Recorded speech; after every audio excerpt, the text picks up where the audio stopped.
கோவளத்தில் மீண்டும் தொடங்கிய helicopter right.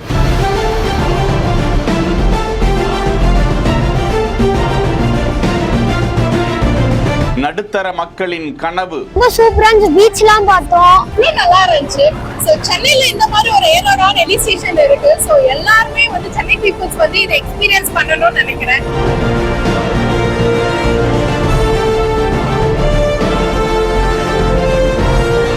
Chengalpattu மாவட்டம் கோவளத்தில் தனியாரால் ஏற்படுத்தப்பட்டிருக்கும் பொதுமக்களுக்கான விடுமுறை கால ஹெலிகாப்டர் சுற்றுலா வந்திருக்கிறது. ஒரு நாளைக்கு 50 முறை ஹெலிகாப்டர் ரைடு அங்கே ஏற்பாடு செய்யப்பட்டிருக்கிறது. 6000 ரூபாய் கட்டணத்தில் 6 நிமிடம் அது வானத்தில் வட்டமடித்து சுற்றக்கூடிய காட்சி வெளியிடப்பட்டிருக்கிறது. இதனை பயன்படுத்திக் கொண்டு ஏராளமான நடுத்தர வர்க்கத்தினர் வானில் பறக்க வேண்டும் என்ற கனவை இதில் நனவுபடுத்திக் கொள்ளலாம் என இந்த நிகழ்வை கொடியசைத்து தொடங்கி வைத்த அமைச்சர் தாமோ அன்பரசன் தெரிவித்தார். இந்த ஹெலிகாப்டர் பயணத்தில் அழகிய கடற்கரை காட்சிகள், பக்கிங்ஹாம் கால்வாய், பல கோவில்கள் உள்ளிட்டவற்றையும் செங்கல்பட்டு, சென்னை உள்ளிட்டவற்றை வானிலிருந்து பார்த்து ரசிக்கக்கூடிய வகையிலும் அமைந்திருப்பதாக சுற்றுலாவாசிகள் கூறினர். செய்திகளை உடனுக்குடன் தெரிந்து கொள்ள பிஹைண்ட் வுட்ஸ் நியூஸ் வாட்ஸ்அப் சேனலுடன் இணைந்திருங்கள். செய்திகளை வழங்கியோர் GT ஹாலிடேஸ், மெட்வே ஹாஸ்பிட்டல், சாலையா காட்டன் தோத்திஸ் அண்ட் ஷர்ட்ஸ்.